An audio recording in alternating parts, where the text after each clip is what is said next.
Alright, so the other day I'm sitting in my house and I'm looking at all the gear that I've amassed throughout the years. And some items I've looked at pretty fondly, but others, I'm not gonna lie, I completely regret even purchasing. So I thought of creating this video and listing out all the things I actually don't regret scooping up. And while you watch this video, I want you to answer that burning question. Do these pieces of gear make a difference in your workflow? Are they actually worth it? Let's get into it.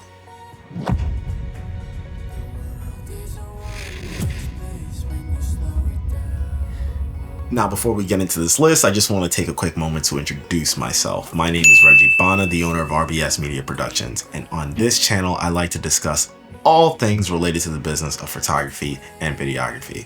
So if this is your first time here, stick around and enjoy. And if you are a returning viewer, then welcome back. It's been a minute. And if at any moment you guys really vibe with my videos, I would love for you to hit that like and subscribe button. Anyway, I digress. On to the list.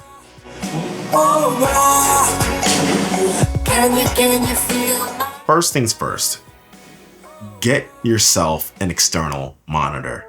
I don't know about you, but I find that the screens on the back of our cameras are pretty tiny. And due to them being so small, it's hard to see if your focus is on point or if there are any framing issues. I mean, let's keep it real. Some cameras lack some key basic tools that every videographer should be using.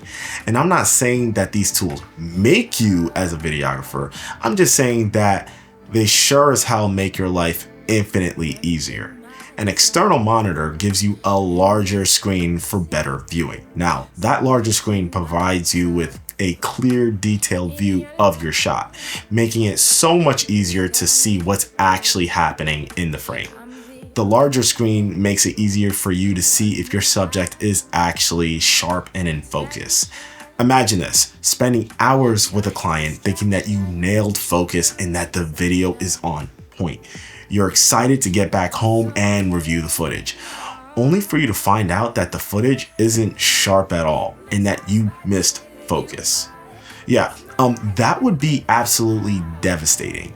Most external monitors have advanced tools such as focus peaking to help you make sure that your subject is actually sharp and in focus.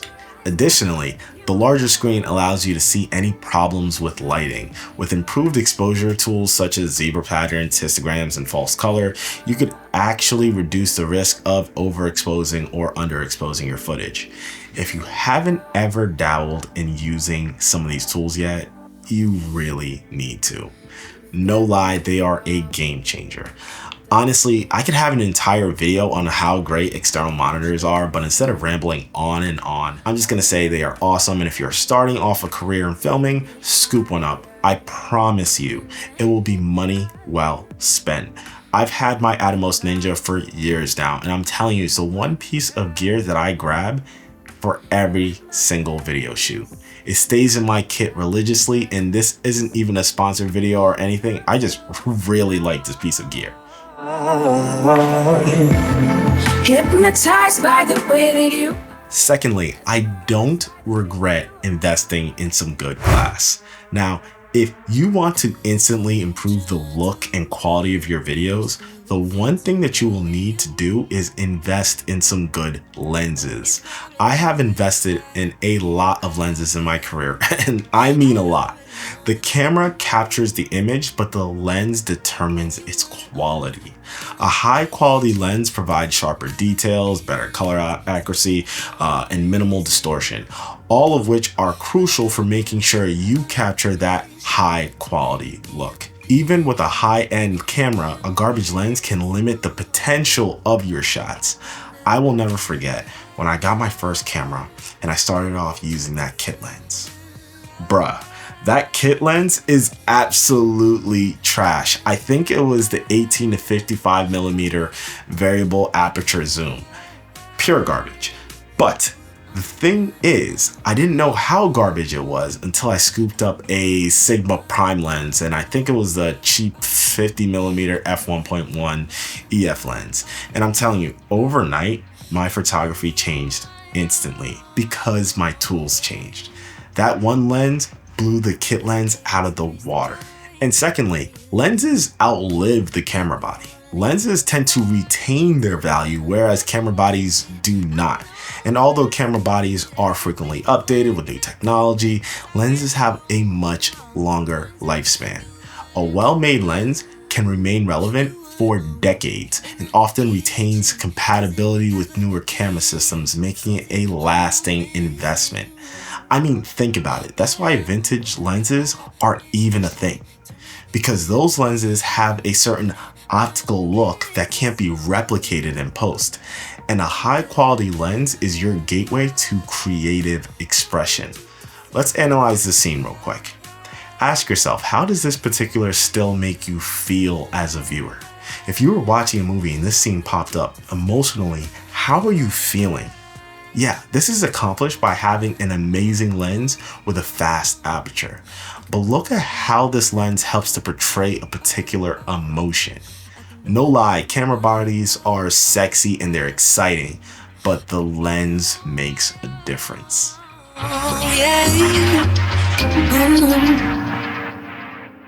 Okay, now as a videographer, listen to me. As a videographer, cinematographer, photographer, invest in a solid ass tripod. When I first started off, money was a little tight, so I went to Amazon and I scooped up that bullshit tripod for real cheap. I had to make ends meet and stay within budget. So one day I'm on a shoot and I realized I had a camera equipment that was like over approximately $5,000 on a cheap $30 tripod. And I thought to myself, wow, this is really, really dumb. Your camera gear is wild expensive. Do you really, really want to risk placing it on a cheap, ineffective tripod? I'm not taking that risk. So let's break down why tripods are so damn good. They're essential for long takes, especially when your camera is required to remain in a stationary position for a long period of time. So if you're filming lectures, interviews, events, and live streaming, it's a must. You absolutely need it. A tripod makes sure that the camera remains steady and prevents shaky footage that can distract your viewer. A good video tripod enables you to have smooth, professional camera movements like panning and tilting. That's essential for capturing dynamic images with precision. A solid tripod will change the name of the game for you, I promise.